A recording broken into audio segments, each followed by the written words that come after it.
Today, I'm talking to Sabri Suby. He is kind of like the Australian Gary Vee. He's got a marketing agency. He's on Shark Tank Australia, and he's a fun guy. I wanted to brainstorm with him businesses that he would start today. So next 18 months, where is the opportunity that he sees? If you're starting from scratch, you got no resources, maybe no experience or capital to start with, how would he still make it? Because this is a guy who took his laptop and basically built one of Australia's biggest growth agencies. And I wanted to hear what he would do today. So we brainstorm ideas. And then at the end, we talk about some of his sales philosophies, because he's a very good sales guy. And also some of his life philosophies, how he lives his life a little bit differently than most. So enjoy this episode with Sabri Suby.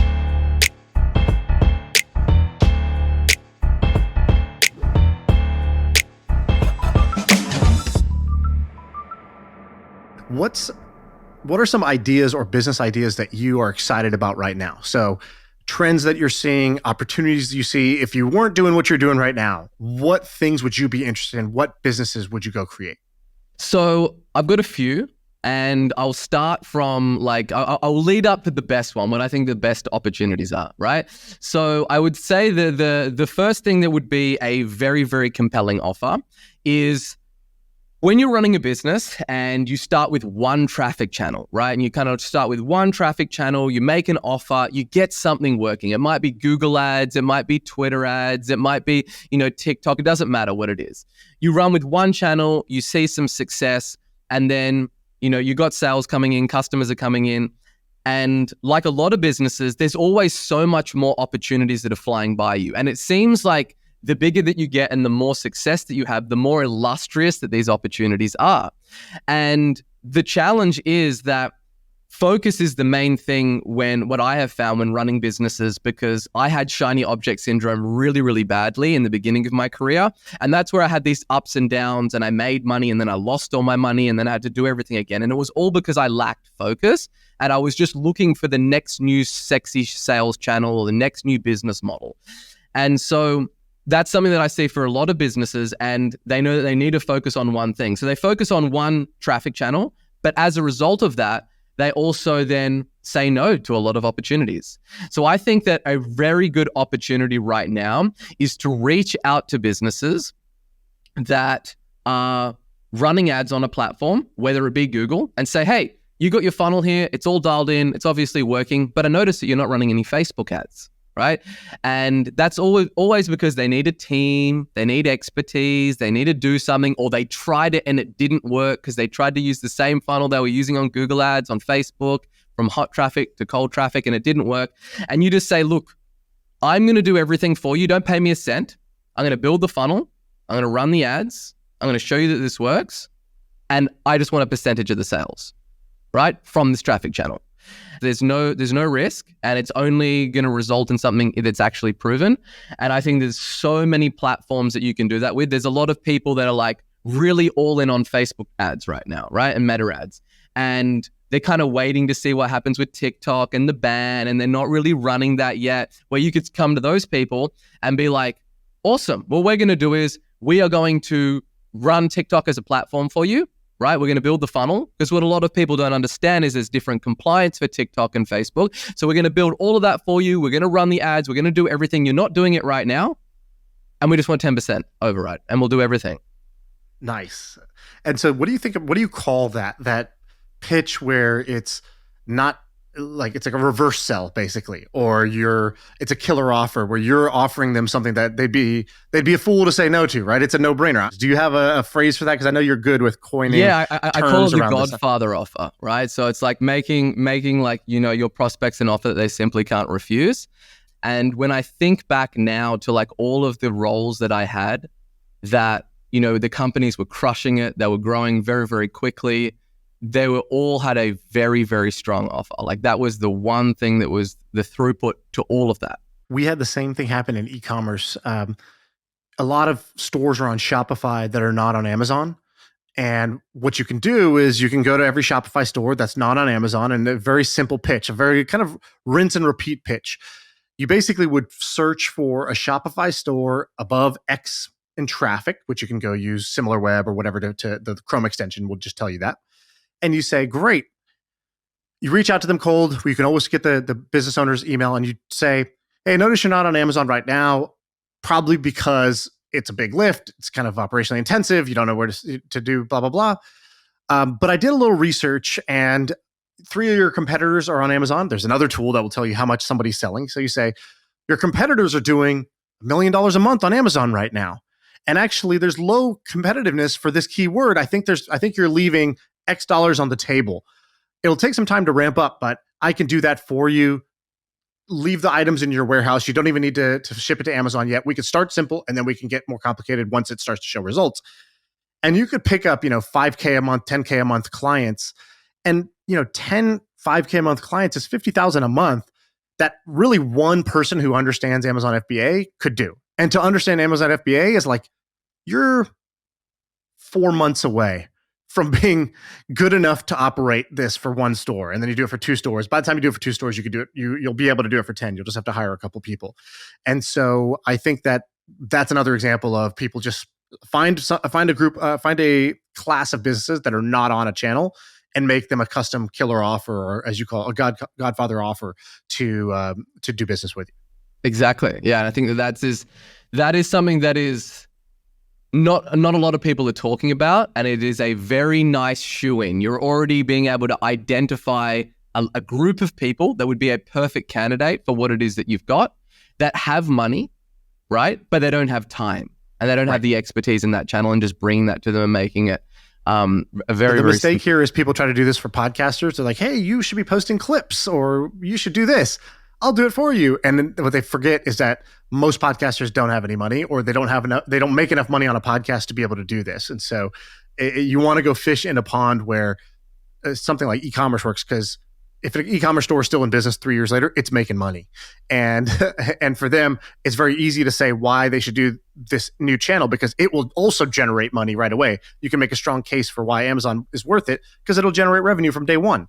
Whereas posting your podcast clips on TikTok is kind of silly, because you're not necessarily going to get money or even podcast subscribers from it. Yeah, it's harder to justify the sale, right? Like if you're giving someone an ROI, it's a much easier sale than just like, here's another expense just to get clips chopped up for you, and you already don't have no money. All right, what's idea 2? So idea number 2 is, I think this would probably be the place that I would start if I didn't have any skills. And so one thing that's present right now is that CPMs on Facebook are through the roof. And there's only pretty much one certainty other than death and taxes, and that is that the cost to advertise next year is going to be more expensive than this year. And it's going to keep going up, and it's going to keep going up. And so what's happening right now is a lot of these SaaS businesses that have these CACs that are very high, they're really feeling the pinch, and their payback period's gone from 6 months to 12 months to 18 months, right? I think I read a report the other day about Salesforce, and their payback period is something crazy now, like 24 months or something, or even longer than that. Yeah, it's 2 or 3 years, I think it was. 2 or 3 years, right? And so that is going to continue. People are going to continue to feel that pinch. So I think that, as long as that continues to happen, there is going to be an arbitrage with people that can actually deliver customers with a lower CAC. And so a great way to do that is that a lot of these businesses, whether it's HubSpot or Go High Level, ClickFunnels, Hyros, all of these guys, they offer insane affiliate commissions, right? I believe HubSpot's affiliate commission is 40%, which is just astronomically high. So what I would do is, put that in dollar terms roughly. What do you think that is? What do you think that means to deliver a customer? So this is the HubSpot affiliate is basically the bottom tier of it. It says is 30% recurring up to 1 year. And so I don't know what the average price point is for this, but what do you see on the pricing page? Okay, Marketing Hub is $800 a month. Marketing Enterprise Hub is $3,600 a month. So let's just pick the 800, right? And then we're saying that they pay you over the year, you get 30% of that. So that's $3,000, right? Is basically what you're going to make for not doing a lot per customer without having to operate and maintain that customer. You've offloaded the rest of that to the actual company themselves. Yeah. And there's some that are even more lucrative than that, right? So if you look at Hyros, they say that they pay a minimum of $1,000 and up to $15,000 for a customer.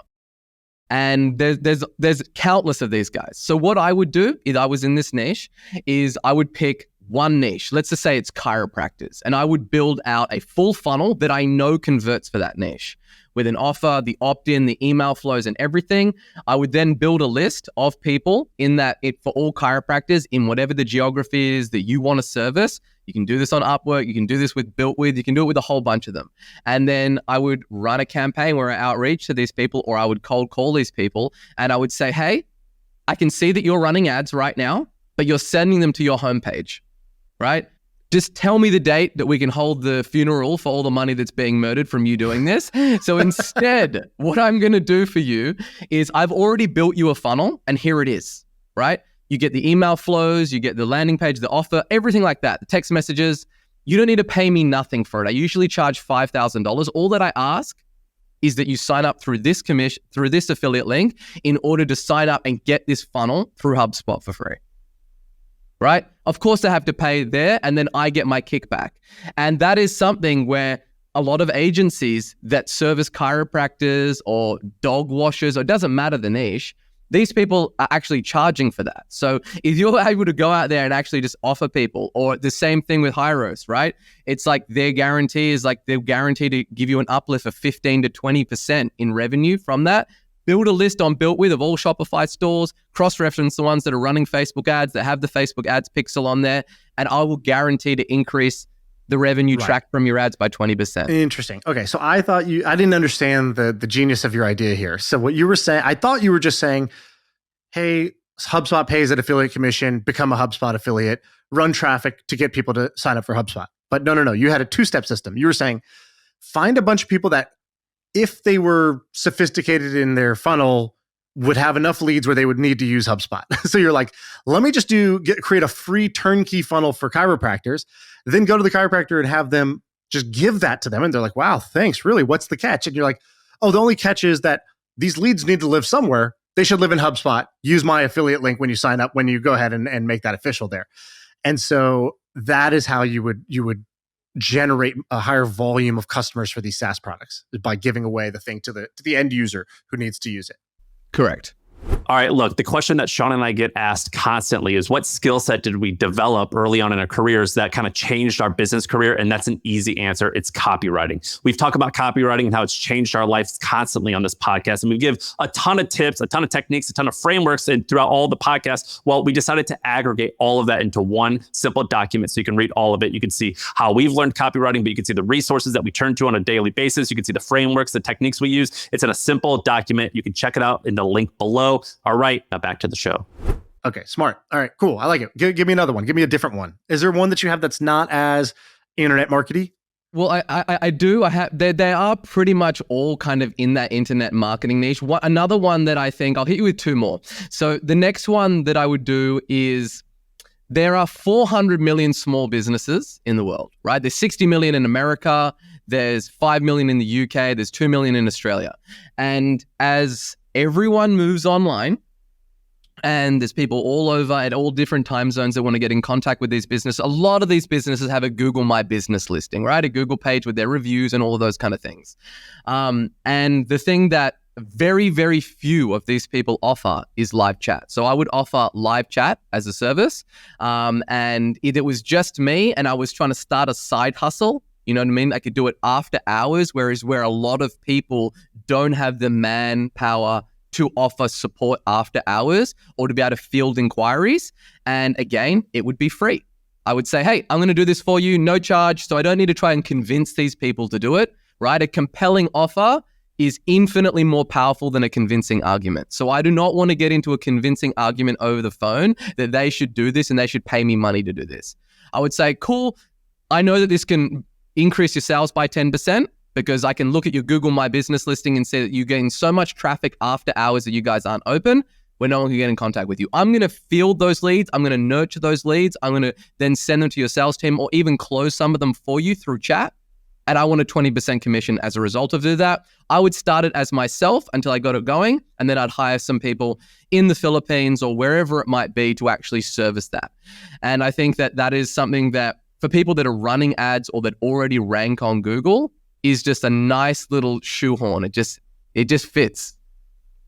Okay, I like it. What would you target? So when you're let's say you were at the beginning and you're trying to build up. Are you trying to make these into $20 million companies? Are you trying to get to $1,000 a month? Are you trying to replace a job? What's your mindset if you were starting from the beginning here and you're thinking about one of these kind of hustler ideas where you're going to be doing the internet marketing for somebody? What would be your goal or your approach to that to get to that first milestone? How do you think about that? I can tell you how I thought about it. And at the beginning, it was like just operation don't be broke, right? Like you are broke right now and you need not to be broke. So it wasn't like I had this big, like elaborate vision of having all these team members and multiple offices and a book. All that, no, none of that. It was just like, you need to not be broke, right? So what I look for is people like what I call customers that have a bleeding neck, right? The neck is bleeding and they need an immediate solution to solve that problem. And so I like to try to get as close to like the revenue producing activities for business as possible, because that's the oxygen, right? That's the blood of a business. And I think that the way that I would think about it straight away is first replacing my income either was just started as a side hustle. And everyone kind of has this magical number of like 10K per month that they want to get to per month. And I think that going through this route is a way to very, very clearly get there. But the other lens that I like to look at it for is like, what are the skills that I'm going to need to possess in order to make this business get to $10,000 per month? And what are the half-life of those skills, right? Am I going to be learning just Facebook ads that what I know right now with Facebook ads is going to be infinitely different in the next 3 years? And so the half-life of those skills is probably 36 months. And then I've lost those skills and then they don't compound for me. So then I would be looking at it is like, what are the skills that I'm going to acquire that this might be a little dirty down side hustle at 10K per month, but I can then use those skills and build something that is really big further down the line, and it's going to serve me. Which will bring me to the last thing, right? Which I think that this is the best business opportunity right now for people that want to get started, bar none. So the idea that I want to speak to you about is something that you need no money to begin with, right? You don't need to show your face. You don't even need to use your voice. There's nothing about it at all that you need. And it is a market that is completely exploding. And it is a way that you can earn at a bare minimum $10,000 per month. And there's proof of people making 100, 200 grand a month with this. Do I have your interest? You have my interest. You have my attention. So we all know that TikTok Shop is exploding right now, right? And what we're also seeing right now is that obviously the whole war between these platforms is now YouTube Shopping is about to have a second crack at it, and they've just launched their thing. And so what TikTok Shop is, if anybody that doesn't know it, TikTok Shop launched their platform, which allows brands to sign up to offer affiliates and to have people sell their products with a product tag on it. And then they get a percentage of whatever sales that they drive towards that business.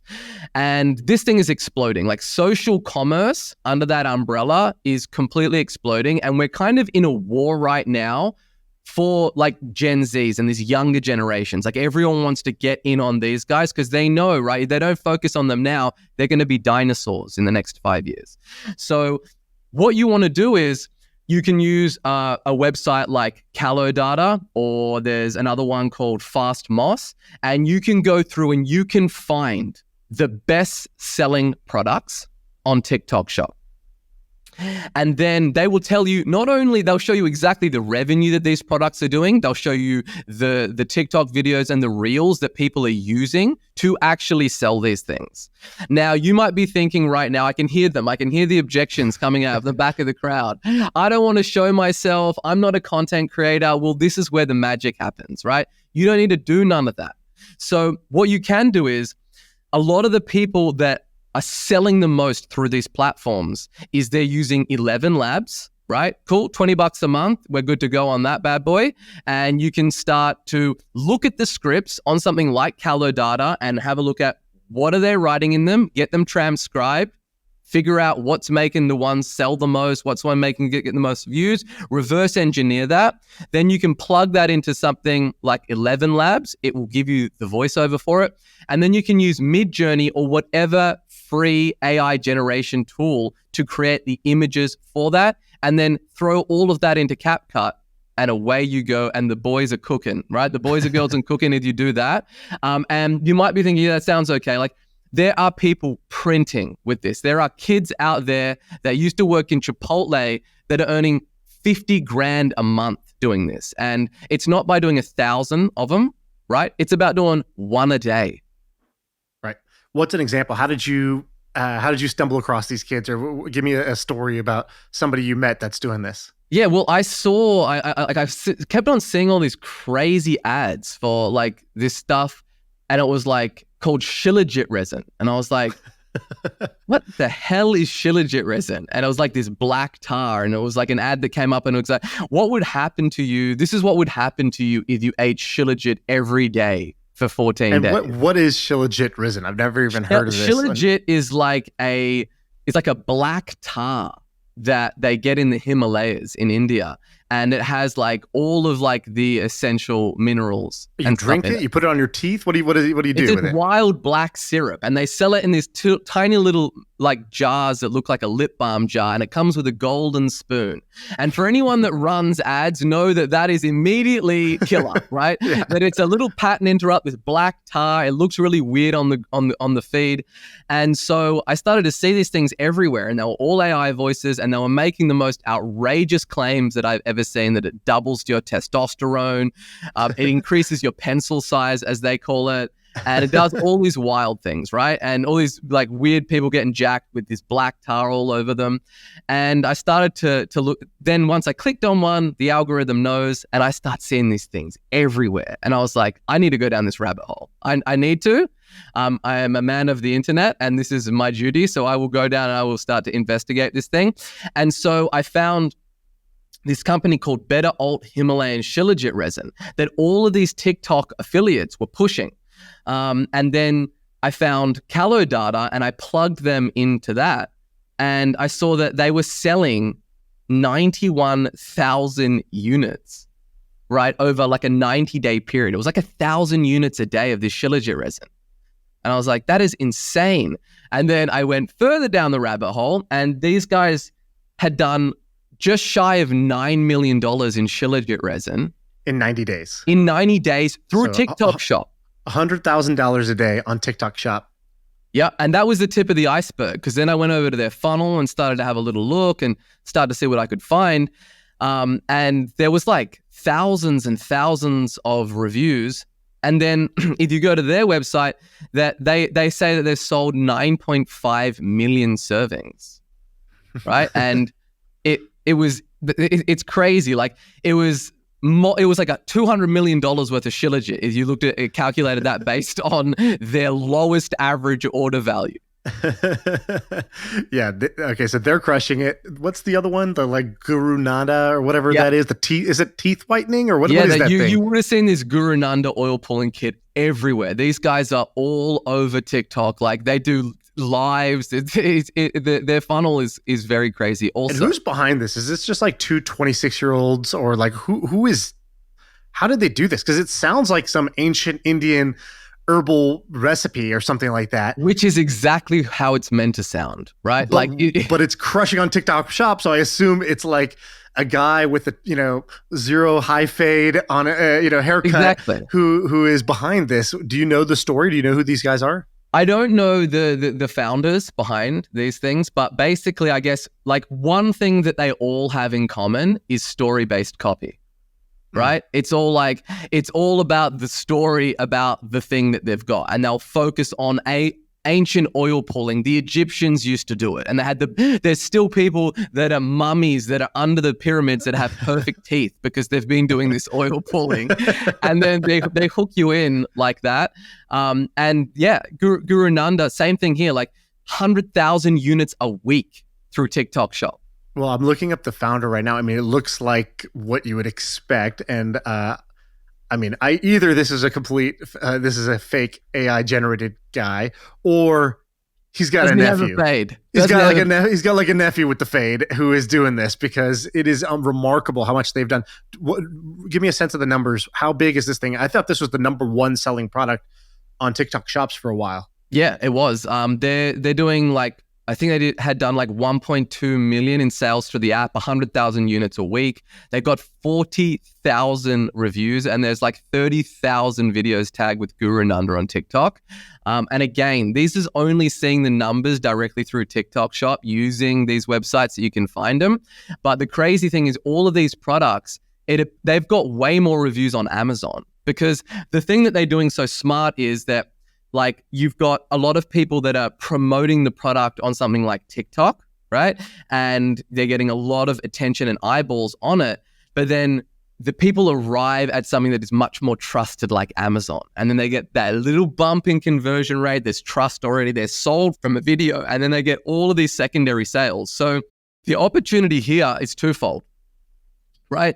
Because you can attack it where you can go and say, hey, like you're just going to start as an affiliate, right? And that's just like the skills that you will learn is like copywriting, how to grab people's attention, right? You will understand the social currency of these platforms, what goes viral. And you can take those skills to any business and just explode their sales. Right. And what you can do is, for instance, you could start off like that and you could get some traction, and then you could go to a business and you could say, hey, you're going to pay me 20 grand a month. And what I'm going to do is I'm going to build out TikTok Shop as a platform for you. I'm going to do all the creatives for you. I'm going to run that. I'm going to crank the revenue from it. It's a $20,000 per month retainer plus 5% of sales. You don't do nothing. But I'm going to do you one better than that, because I know that you guys are running a lot of Facebook ads, and anybody that runs a lot of Facebook ads knows that the number one bottleneck is creative. So I'm going to run all of these TikToks. I'm going to make them go viral, and then I'm going to give them to you to run on Facebook that you can scale up on paid ads even more.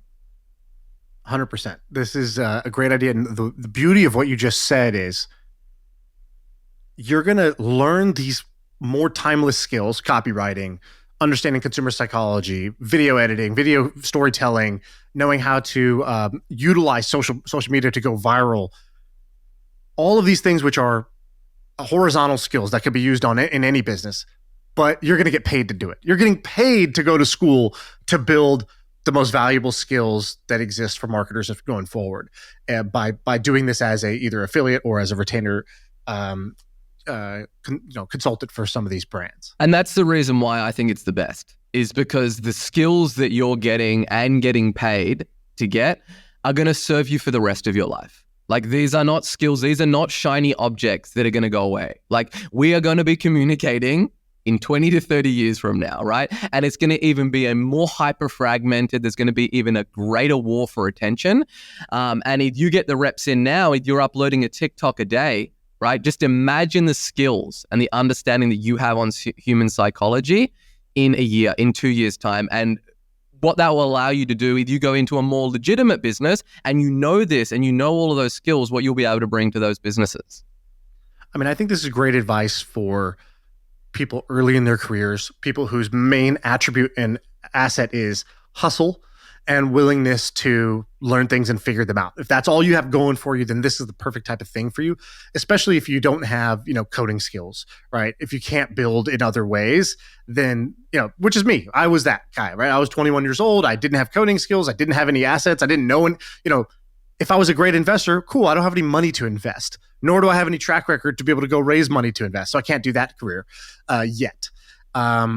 I didn't have any skills to build software. If I could have built software, I would have built software, but I would have had to have learned that first in order to even build a product in that category.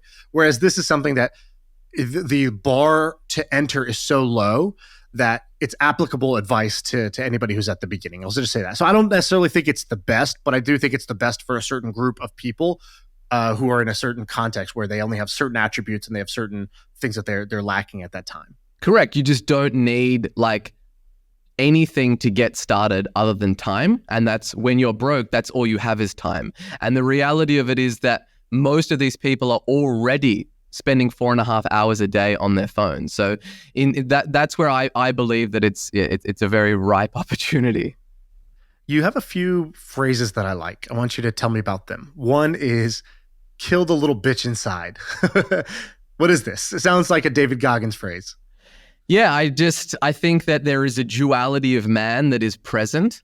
And whenever you're trying to do something that is hard, there's the little bitch that comes out and starts to whisper in your ear, like, hey, it's cold outside, Sabri. Like, you've been working out all week, man.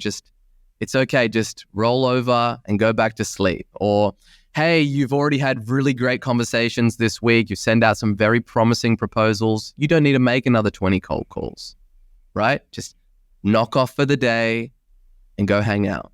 And there's always that little bitch that comes out. And typically the harder the things that you do, the more loud it gets. And it is the best salesperson that exists because it knows all of your little weaknesses. It knows all of your little vices, and it knows exactly how to hit those pain points.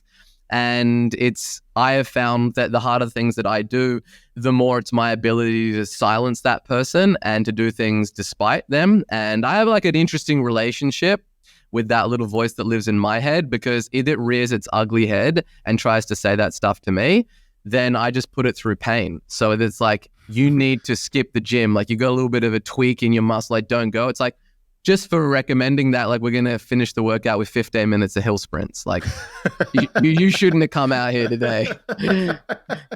You want to send it into isolation. Exactly. I want to let it know what will be accepted in this relationship. Not only do you ignore it, you penalize it for being there so that it doesn't rear its head again. I do, because I think that like the biggest lie that people tell themselves is like the lie every day. Like the people that say, I need to work out, or I need to do this, or I need to do that. And then they start their day by like lying to themselves and not accepting that. Like for me, it's just like binary. It's like, either I know that I'm not going to do something, then I'm just not going to say to myself that I'm going to do it. Because I don't want to teach myself that I make promises to myself that I don't keep.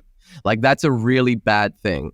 So either I feel like I don't want to go to the gym the next day, or that there's going to be a reason why I can't go, I'll just say it now. I'm not going to say I'm going to go and then lie to myself. What do you do when you get caught in that situation where you thought you said you were going to do something you didn't? So let's say I have to pay tax. Catch it ahead of time. Yeah. What is the tax that you pay? The tax is always more volume. So it's always more of the thing that I said I was going to do that I didn't do. Not only do I do it, I now have to do more. I do. I have to. Okay. It comes to collect. What are some of the other big ideas that serve you well? Either life philosophy, maybe a lifestyle technique you have, maybe it's a belief you have that you think most people don't live by that you do, that has served you well. So I think what I'm asking is, what's some wisdom you can drop on me, but the wisdom is in the form of something you actually take action on? I think that when I started my career, I thought that I needed to look and act a certain way.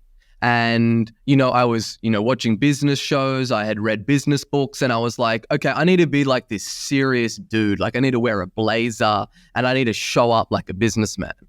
And as a result of that, I had to act a certain way. And that certain way wasn't really a way that was indicative of having a lot of fun. And over the years, it's like the world just like tries to beat you down to being like vanilla, right? And to fitting in and like not being that like dark, rich chocolate, or that person with a bit of showmanship or a bit of flair and a bit of fun to it. Like, people think this is business, so I need to act a certain way. And I definitely fell into that. And so one of the philosophies that I try to embrace is just to have more fun. And to everything that I do is just to have more fun in my life and in my business. Because at the end of the day, like the revenue, the sales numbers, the profits, and all of that kind of stuff, like the years roll by, and unless you're having a lot of fun doing what it is that you're doing, like nothing else matters. So, and it was actually like, it was only after I started on focusing on having more fun did I start making a lot more money. And so, like, what's an example? So what'd you do that was more fun, and how did that, what was the turn of events that led to more money, or were they not connected? No, they were definitely connected. So obviously, like some of the things that like I would say that are fun is that, like, a specific example is about 1.5 years ago, I put together an ad campaign. And usually when I put together an ad campaign, I'll be like, okay, how do I make this convert the best, right? That is the goal. It's like, how do I just make it convert? And to cold traffic, because that's the game. And then I was like, let me just think about like what would be the funniest ad? Like what would I need to do to have the most fun? And I started from that place of just having just a wild fun ad that regardless if you were in business or not, it would be entertaining and fun. And we did all types of outrageous things. One of them was like having me dressed as a priest, and we had Lord Zux and Lord Elon in the background, and we were having a funeral in a church for the money that is being murdered in most people's ads campaign, right? And that was a whole lot of fun making that ad. And everything that we did in that whole script was a lot of fun. It was funny. And that one campaign tripled our sales. And so that is a very transactional example, but it's more so about like, what is it that would be fun? So I try to do something that is like, really big and have a big swing, something that's really risky every year. Because I know me and I know the urge that I have as an entrepreneur to like always keep engaged and to scratch that itch. And the big sin that I made early on in my career is I looked at scratching that itch through other business opportunities and other like things. When what I do now is I'm present that is the law of gravity. I'm always going to want to do new and novel things, but I have a new and novel thing that I do that is attached to the main thing, right? So it might be a new campaign or a new channel or a new offer that I'm going to run, and that will scratch that itch. And I think that like getting wrapped up in working, people as they get older in their life, they start to take things a lot more seriously, and they forget that like, we're just all here having fun at the end of the day, right? Like, What's the point if you're not having fun? So I like to talk to strangers. Lots of strangers. We're told from a very early age not to talk to strangers. Strangers have got everything that it is that you want. My wife was once a stranger, right? Like my customers, my business partners, my best friends, all of these guys were strangers to me. And so I think that is something that is underutilized. Having parties and entertaining people. It's so easy to get caught up in organizing your business life and the meetings and the events that people don't take that same vigor and discipline with planning fun and making like events fun. And when you do that and you have fun and you've got all of these things that you do in your downtime, it just makes you like bring so much more zest in life to your everyday business, because it's not like this just never ending constant grindstone. Yeah, there was a great Google principle, I think, called 20% time that they had for a period, which was they acknowledged that the most talented people, the best programmers that they wanted to hire, they would never be able to just chain them to the desk and say, optimize these Google ads for the rest of your life. And that they needed the 20% time to just say, go work on whatever you want. And you're going to do it anyways. You're either just going to do it when you go home, and that's going to become a side hustle. It's going to become a new company. It's going to become a reason to leave. It's going to become so much more fun that you're just kind of disconnected from your job, because the fun is what you're having outside of the job. So instead they said explicitly, use 20% of your work time to do something completely different than what you would do in your normal day-to-day. And out of that came some really great ideas. I know with Facebook, out of their hackathons, which are their version of like, let's just build some shit. Forget the process, forget the product, forget the roadmap, forget everything. Let's just build some shit tonight, have beer and pizza. And I think like the like button came out of that. The most pushed button in the history of the universe came out of somebody in a hackathon saying, hey, what if we added that to our product?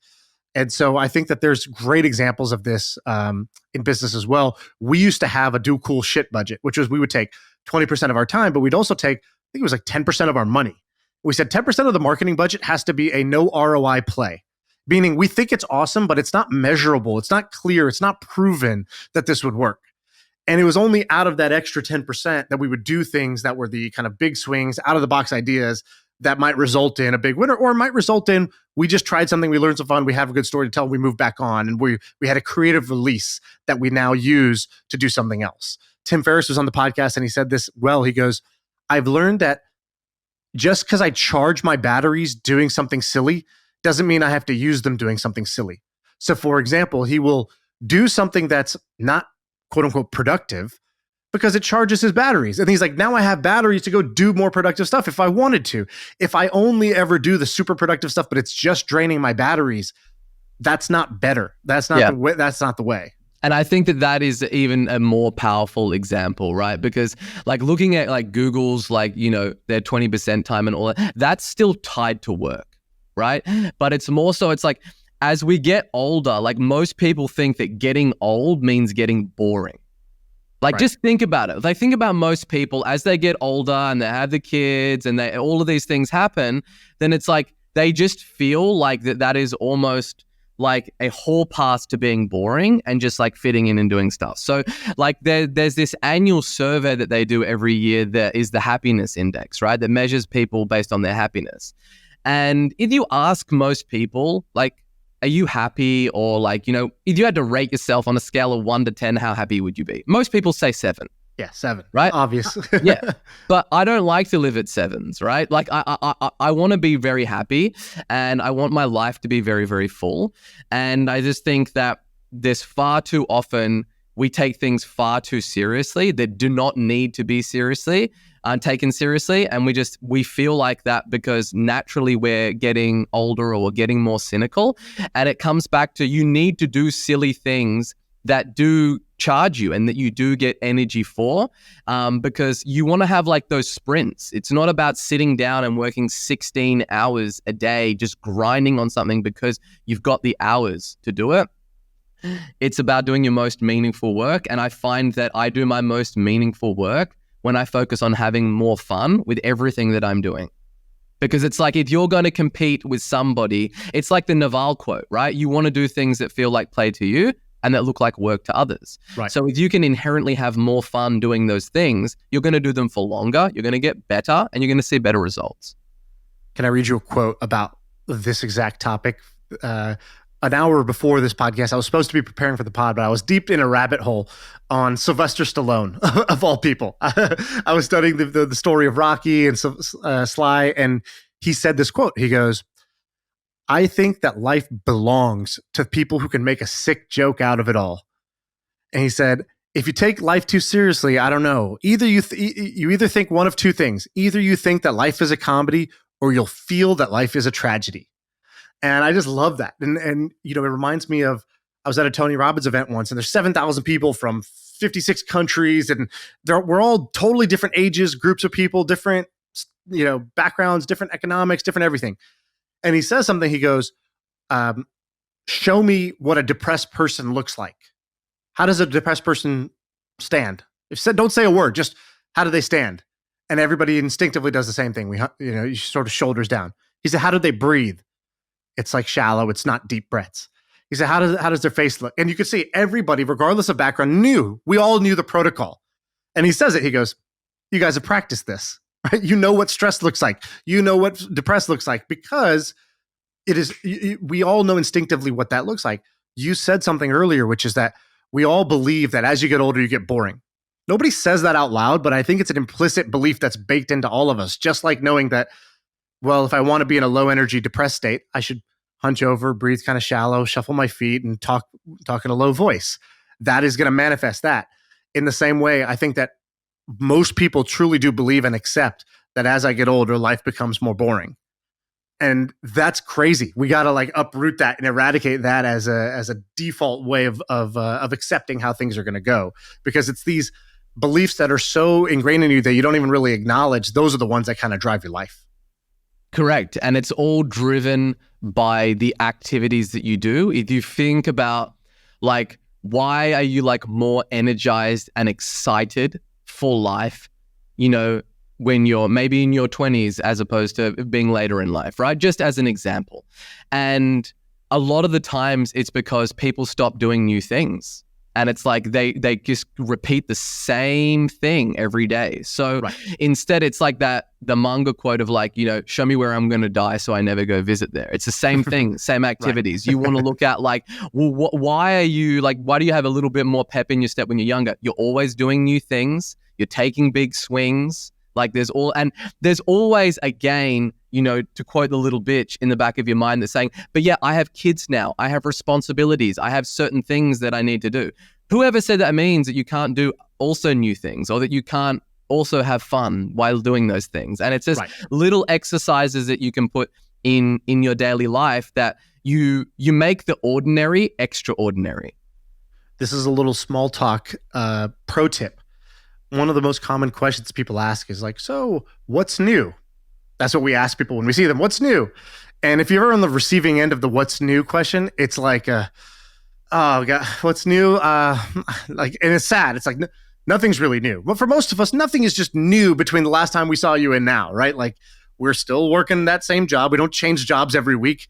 Still got the same kids. They're still around. Still got the same.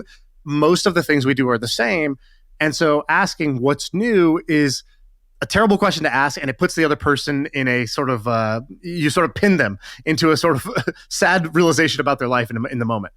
A different small talk question that I think it generates much more interesting responses is, what's something you're excited about coming up? So I'll ask people this all the time. I'll be like, I'll even say what's new so that the question doesn't sound different. I'll be like, what's new? What's something that you're looking forward to right now? What are you excited about? What's coming up for you?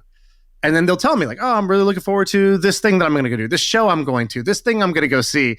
And then they light up because people light up when you ask them what they're looking forward to, because we need things that we're excited about and we're looking forward to. To your point, we should be building the muscle of having more fun, of planning things that we're excited about that are going to be fun. Yeah, you got to engineer them. You can't just wait for them to happen by chance. And the best way that I have found to do that is just to sit down at the start of the year with your partner, whoever it might be, and like not as everybody plans out their work year, right? They're like, these are the projects that I want to do. I'm going to do it in Q1. Then we've got this. It's like, do that about your own life, right? We're going to go on a holiday here. I want to try this here. I want to do something crazy here, right? What are some examples you've done? Yeah, so some of the stuff that I like to do is I like to look at like all the different areas like of my life, my relationships, wealth, all of those kind of things. And you start to have these pillars. So the pillars might be like, for me, I like to go away every 90 days. I've got 3 daughters, my wife, I work very, very hard. And I love to travel. I like to go food. I like to do cooking classes, experience new cultures. And I don't wait for when I need a holiday. I just plan them in advance because I know that, a 10-day holiday is going to give me that zing, is going to give me that juice, and I come back and get way more done in that next quarter. So like we like to plan the year in terms of like all the holidays that we're going to take. And then a little hack that I like to do with you've got kids and you go traveling is whenever we go to a new city, every year we go to multiple new countries, try to go to multiple new countries a year. And whatever the cities or the countries that we're going to be visiting, I go to ChatGPT and I ask it to write me a children's storybook about that. And I read that to my daughters leading up to going to the countries. And it's incredible. Like you can say, no, make it like I had 3 characters and these are the characters' names and they're all my daughters' names. And then like it fuses all the things about that culture into it. And it just makes everyone bought in and so much more excited. Yeah, because the anticipation is always more fun than the actual event itself. So that makes sense to actually invest in the anticipation part of it. Indeed. And you have a pretty interesting set of interests that align with what I'm interested in. I texted you, I said, hey, what should we talk about on the pod? And you said to me 4 words, of which I'm actually interested in all of them. The first one you said was showmanship. Talk to me about showmanship. Why is this on your mind? Yeah, I think that entertainment is like the currency that buys the attention of your prospect and of your marketplace.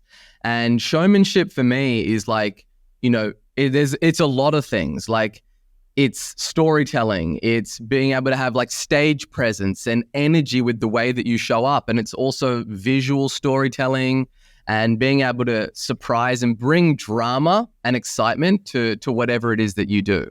And I think that regardless of the business that you choose to build, you very quickly, once you get to a certain height, you realize that you're in the people business, right? You're in the business of leading people and communicating to those people, regardless of what the product or the industry that you're in. And it just becomes infinitely more important with your ability to be a showman and to bring like a bit of pizzazz, a bit of that sauce to things that seem ordinary, right? And that can seem mundane and boring, whether it's a job advert that you're writing or an interview that you're conducting or a team meeting that you're running and all hands on deck. And it's just one of those lost art forms where people just like, most of our communication is done through text and email. So I think that people just naturally just get to a plateau where they don't really emphasize it anymore. And I think that with everything that's happening with content creation and stuff like that, and the importance that people are placing on building an audience, there's like, you know, a renaissance of like showmanship that is having to come back. I like that you said showmanship is the currency that buys the attention of your prospects. That's killer. It seems like it's kind of polarizing, right? The people who are out there creating content on TikTok and YouTube, they probably know more than anyone how important showmanship is, and they're benefiting from doing it. And then there's a whole bunch of people who are opted out of that. That sounds complicated, hard. I don't know how to do that. And they're living in emails, text messages, maybe where most business owners live. And I think I buy what you're saying, which is that when you're communicating through, let's say, just emails or you're running ads, you tend to kind of conform or subdue yourself into a very transactional, just dry informational way of communicating. And that actually does you a disservice. Is most of the new business you get through content you're making on your YouTube channel?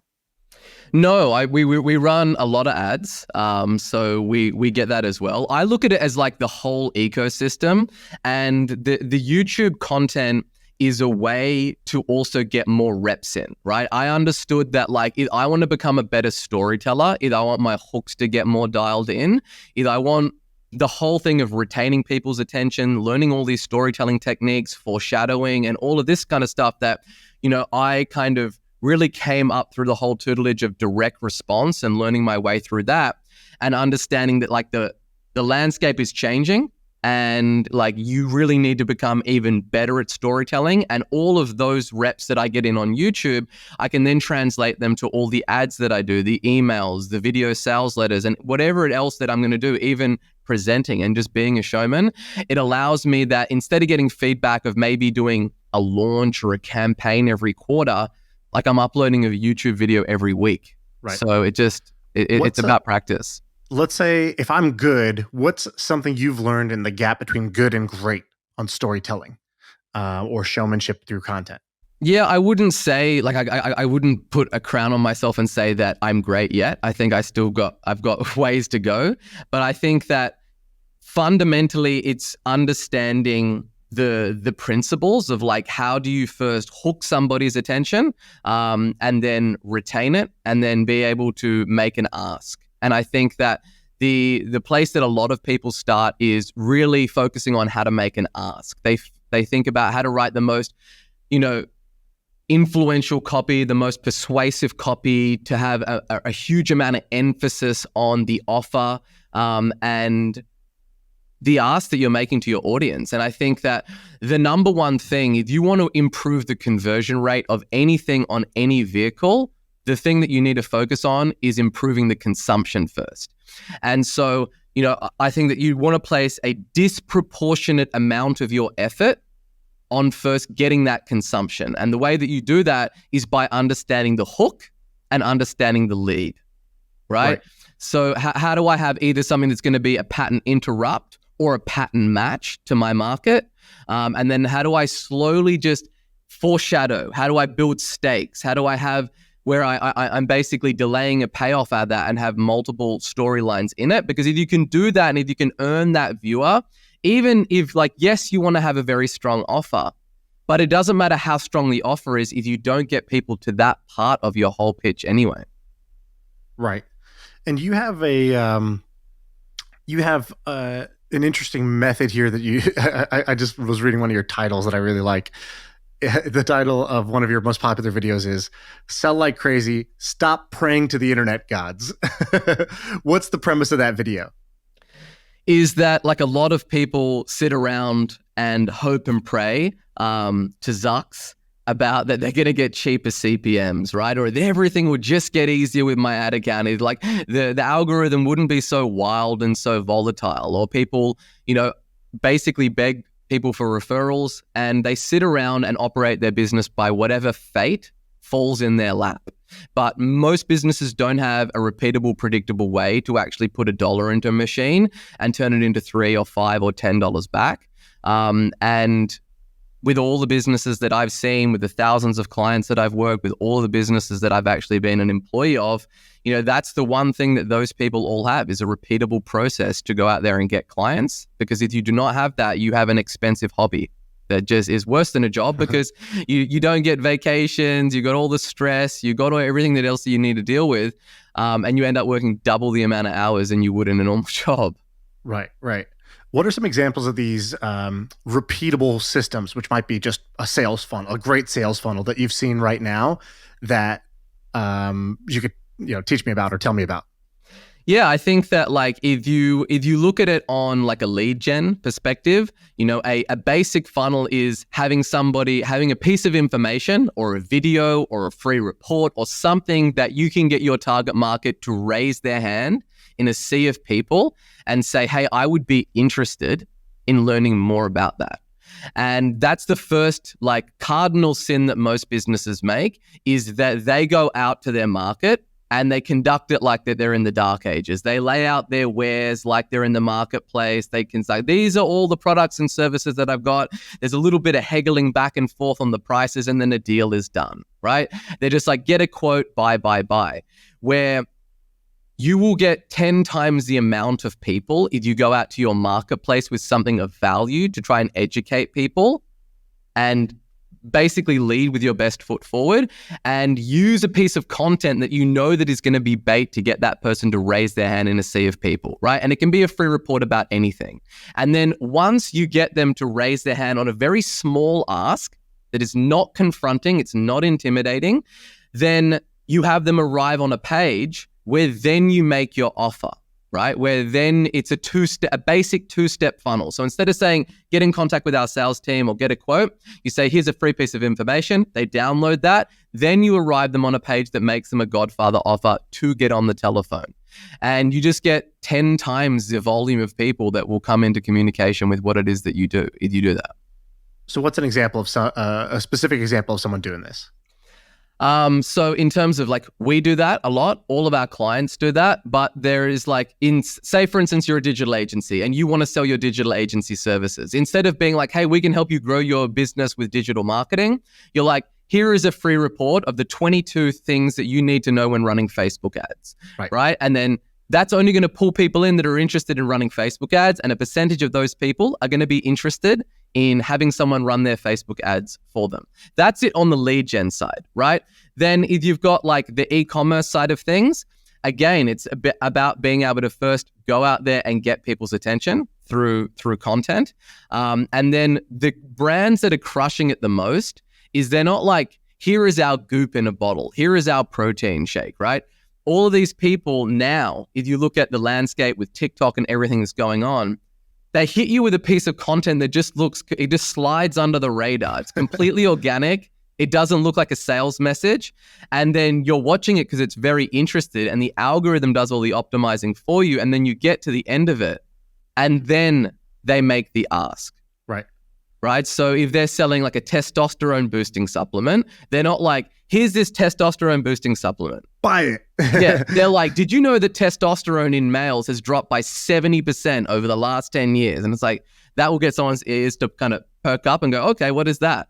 And did you know the reason they'll why? post a clip of Joe Rogan talking about testosterone. It just looks like it's someone sharing a clip of Joe Rogan, and then it starts to weave you into an actual a product pitch later. Exactly. Like I saw a brilliant one the other day. Like I'm in the process right now building a house, and it was a reel on TikTok, and the guy's like, these are the best 20 things that you definitely want to be building inside your house that nobody tells you about. And he's like, you want a whole house water filter. You want this dehumidifier for your whole property. Right. You want these essential oils that diffuse and go through your AC. You want heated tiles. And I'm like, dude, like this is fire. And then at the end of it, and he's like, and all of these things are expensive.